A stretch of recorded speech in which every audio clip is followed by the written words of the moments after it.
हाय।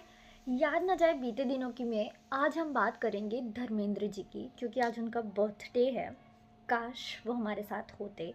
But Dharmendra ji ने जो चोरी की है ना शालीमार मूवी में, ओ माय गॉड, मैं आपको बता नहीं सकती।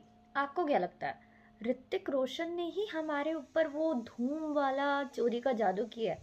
But legends are always legend. ये चोरी देखो,